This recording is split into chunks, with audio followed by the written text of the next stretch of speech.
Do you know what that clock is saying? This clock is saying that it's time to talk about the greatest wrestler of all time, Stone Cold Steve Austin's 2001.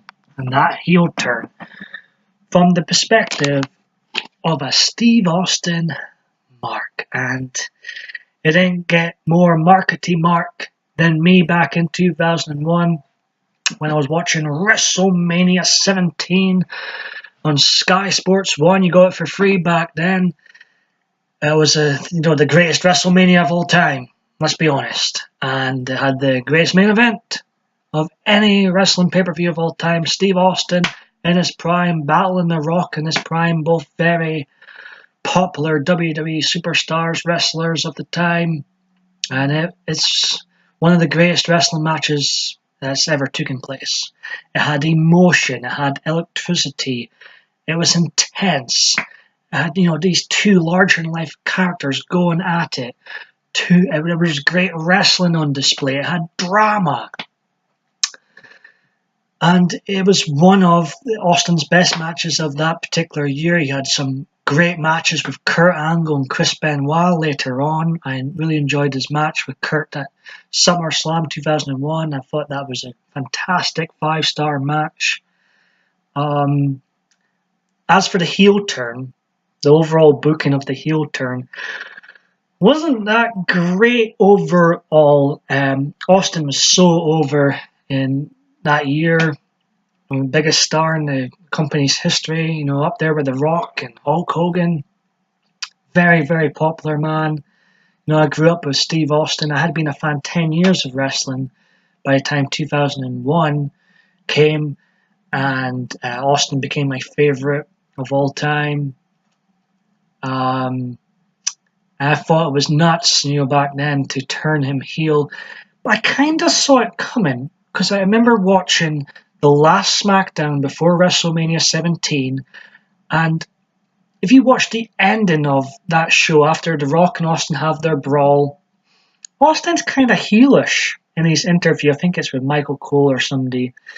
And when it took place at WrestleMania 17, the heel turn, I wasn't too shocked. I could see it coming. And looking back at it now, and when you rewatch WrestleMania 17, Austin's a heel throughout that show. When he's looking in the mirror, when he's coming out, he's that badass, disturbed music he used to have. And he attacks The Rock right off the bat, almost. And, he's a heel way before Vince McMahon comes strolling down to the ramp. And, the match was awesome. Loved the match. But the overall booking of this heel turn, not so great. And I know wrestling does this bullshit with wrestlers where when they turn heel, all of a sudden they're a coward because they're bad. That doesn't happen in real life. I don't know why it happens in wrestling, but all of a sudden they become like cowardly. And I know it happens with everybody, but this is Stone Cold fucking Austin. This is the toughest son of a bitch in the World Wrestling Federation. And all of a sudden he's tapping out. He's giving Vince McMahon hugs. He's running away from The Undertaker and Kane. He'd be whooping their ass back in 1998, or trying to, when he was his face character. It just, I think what happened, fans loved Austin and The Rock, or you were either a Steve Austin fan or a The Rock fan. And I think when he done this heel turning shit with Austin, it turned a lot of people away. And that was the beginning and the downfall of wrestling, some folks say, like Jim Cornette. He was there WrestleMania 17 when they turned the biggest star in the company heel, and wrestling hasn't been the same since. John Cena and Roman Reigns haven't helped things. Anyways, I'm not talking about current WWE. Before I get bitch mark comment out of my system, I'll talk about Steve Austin. And there was some positives of his heel run in 2001. I enjoyed his comedy sketches with Kurt Angle. They were amazing. So natural, so funny. And he's, I'll go on record and say in 2001, this was Austin's best in-ring work throughout his whole career, especially as the character Stone Cold Steve Austin. I thought he had, like I said, he had a 6-star match with The Rock at WrestleMania 17. Great matches with Kurt Angle. That match he had with Chris Benoit on SmackDown was fantastic. Just great in-ring drama, in-ring wrestling. Stuff you don't get these days that much.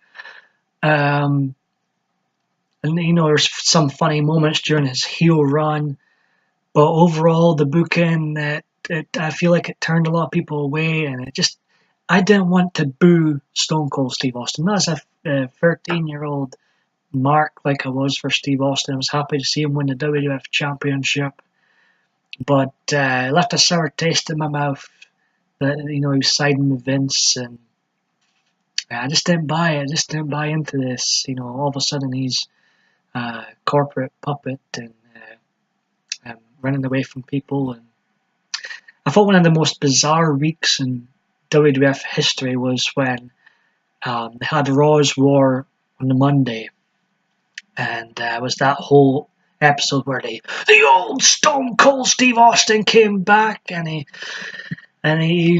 came down the ramp and he whooped everybody's ass, and Jim Ross was getting excited, and Paul Heyman was panicking outside, and he was stunning. It was a huge stunning barrage of people, and that was excellent. It's like, yeah, finally they're dropping the hideous heel booking, and they're finally turned him face again, and of course the fans still love him. Huge pop, and then they turn him heel again at Invasion. I'm like, what is this shit? What is this shit?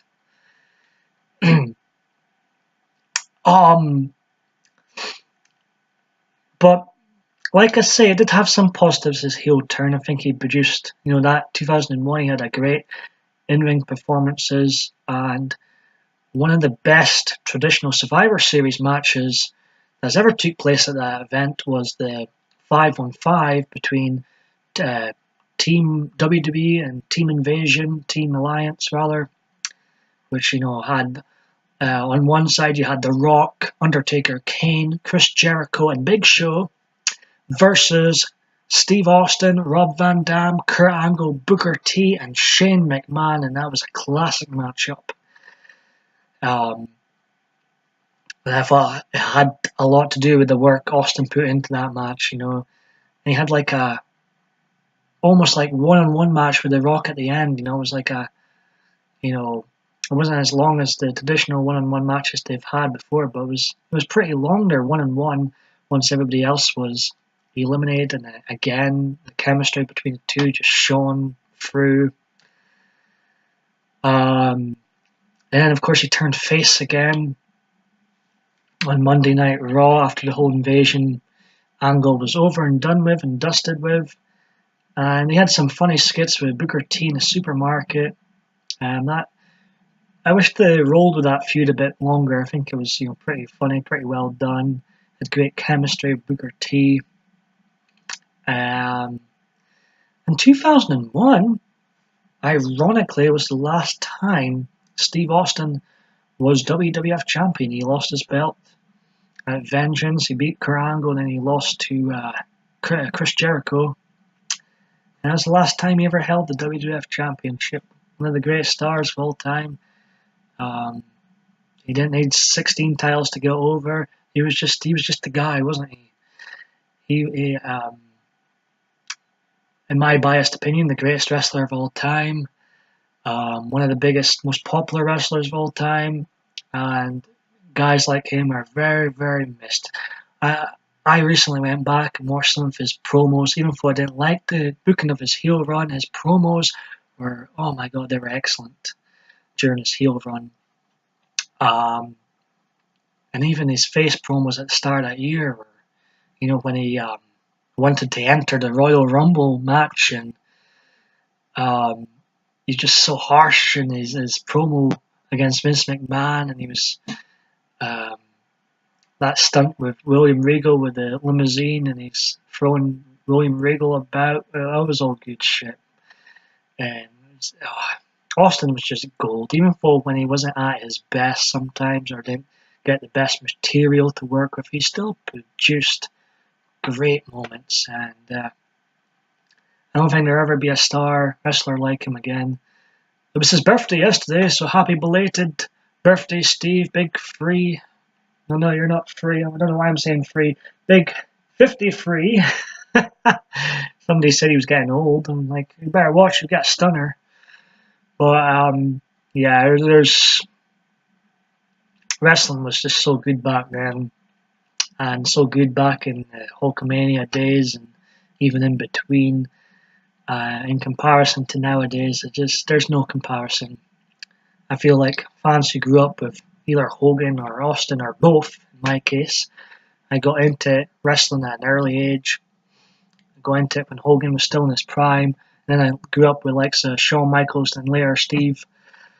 It was just such a great time to be a fan. I don't think fans of today realise how good it was. But anyway, I just thought I'd make a wee video talking about Austin's 2001 run as a heel, my thoughts on that from a Austin Marks perspective. I thought overall it was a bit stupid, but produced some great promos, great comedy, and it was his best in-ring performances that year. Hope you enjoyed.